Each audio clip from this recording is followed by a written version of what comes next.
I'm Mark. And I'm Josh. And this is Alter Ego Comics TV for the week of October 12th, 2011. And we've got another great batch of stuff to talk about. When don't we have a great batch of stuff to talk about? I'm waiting for that week when we're like, it's all crap. You don't need to read anything. But more great stuff, and we'll start things off with Resurrection Man #2.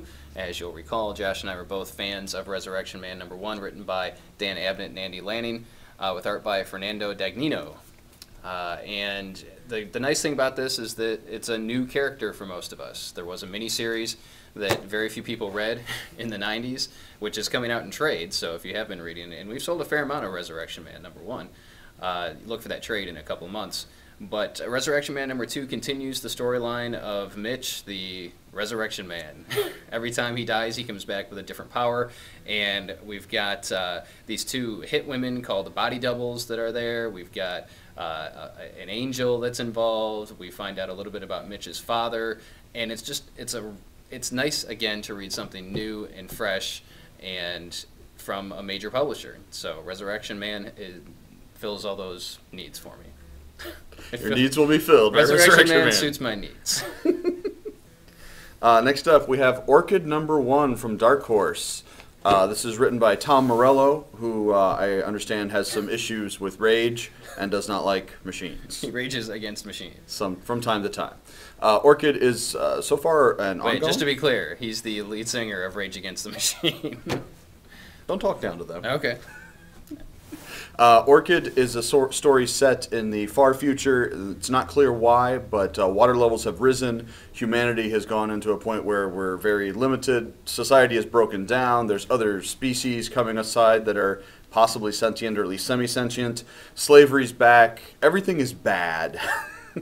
And it follows the tale of a small group of people rebelling against the power, trying to get things. They're raging against the power is what they're doing. And also follows Orchid, who is a prostitute who kicks butt. It was good. It was very fresh. It was very interesting. It was kind of a post-apocalyptic tale that was in a vein we hadn't seen before. And if you like anything like that, it's $1, so it's totally worth a buck to check out. Staying with Dark Horse, we've got Buffy the Vampire Slayer Season 9, Issue #2, and it continues to be great. Again, if you're a fan of the show, if you read Season 8, if you have, I guess those are the two qualifications to read this book. If you've never read Buffy, I wouldn't recommend starting with this issue or with Season 9. You should probably go back and familiarize yourself. But, solid artwork, solid story. I'm digging it. If you're a Buffy fan, you absolutely need to be reading this book. X-Men Regenesis. This is the follow-up to X-Men Schism, which was awesome, and this basically shows us where the party lines split. Scott and Logan are talking to different X-Men, giving their arguments for and against, and we're seeing where the party lines fall, who's going which way. Wolverine is going back to Westchester, restarting the school. Scott's staying in Utopia, and it's good. If you're an X-Men fan, it's really good. You get to see characters, in some cases, that haven't been regulars in the X-Men book for a while, and you get to see what everyone's logic is, what the arguments are, and not everyone falls the way you would expect. And this leads into Wolverine and the X-Men, which comes out later this month, and the new Uncanny X-Men #1, which comes out in November. Green Lantern #2, written by Jeff Johns, art by Doug Monk, that guy. Doug, you know him. You've seen Doug. You've seen his work. He's been around. And I'm loving this. I bailed on Green Lantern a while ago because I wasn't into the Rainbow Coalition of Lanterns. I know a lot of people like that, but for me it made my head hurt. Maybe it was all the lights, I don't know. But this is a straightforward, earthbound Green Lantern story, at least for the time being. And Hal is ringless, Sinestro is a Green Lantern, and we see a really cool dynamic in issue #2 where Sinestro almost takes on the role of mentor again with Hal, but with a very heavy-handed way of doing it. I don't want to spoil it, but I really enjoyed this issue. #1 was solid as well. So if you have an interest in Green Lantern, or if you haven't visited Green Lantern in a while, now's the time to do it. And if you've been a Green Lantern fan, you're not going to be disappointed. This is month 2 of the DC's New 52, and that is a time for second chances. The first month, there were 52 new #1s, and some of them were exceptionally awesome, like Batman, Aquaman, Resurrection Man, a lot of mans. And by comparison, they made some of the good books seem less good. But second month, second chance around, it's the book's time to impress us, and that is absolutely the case with Batman and Robin #2. I liked the first issue, but I didn't love it. It was kind of pale in comparison with Detective and Batman, but this one's back on track. It's written by Peter Tomasi, who you may remember as Jeff Johns' sidekick on the Green Lantern books for the last couple of years.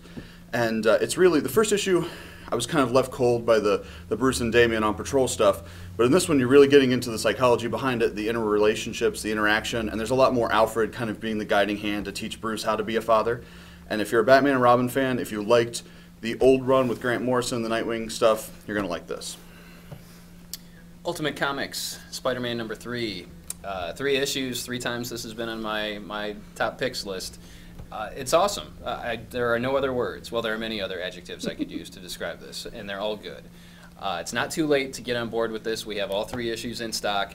Miles Morales is the new Ultimate Spider-Man, and again, as with Resurrection Man, it's new territory. It's a new character to explore. It's kind of a new world, but with some familiar faces, some familiar themes. And I think this is the Spider-Man for the 21st century. Yeah, it's perfect for all ages. Kids can read this. I mean, the main character is in grade school. I'm assuming they don't give him a grade, but I'm thinking 7th grade, 8th grade. So it's really for everybody, and I am loving the heck out of it. The artwork by Sarah Pichelli is outstanding. Bendis is firing in all cylinders, and you should check it out. And also in the theme of second chances is Batgirl 2. I liked Batgirl 1, but it sort of suffered from the fact that I had very high expectations, and also it had to cram a lot into a first issue. Batgirl 2 really get more of the feel of classic. You get more dialogue that feels like Barbara Gordon. And I think if you liked the first issue or felt the first issue was a little lacking, you might want to check it out because it could surprise you.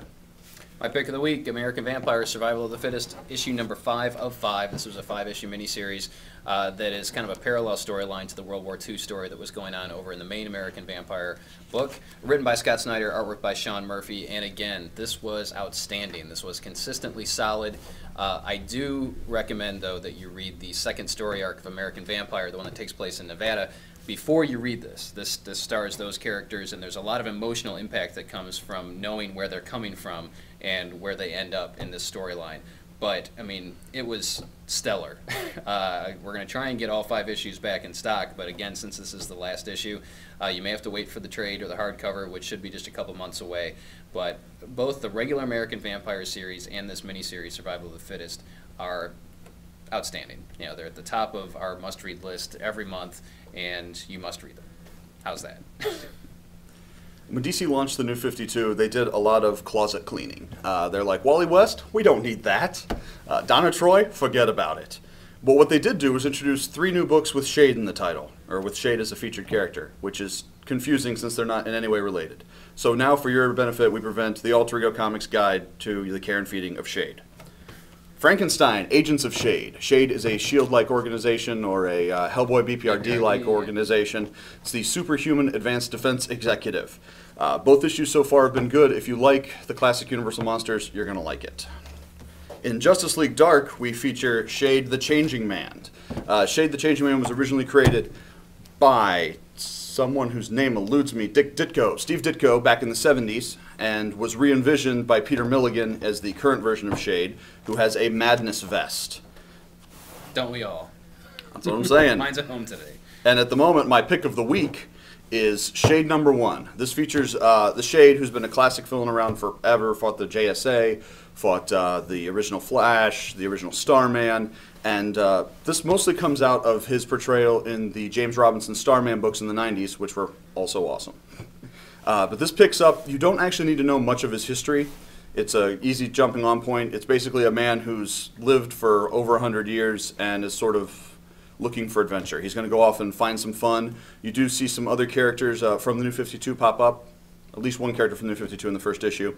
And it's a very solid read. It was a lot of fun, good dialogue, good characterization. It was a book where not a lot of action happened, but I felt like a lot got done.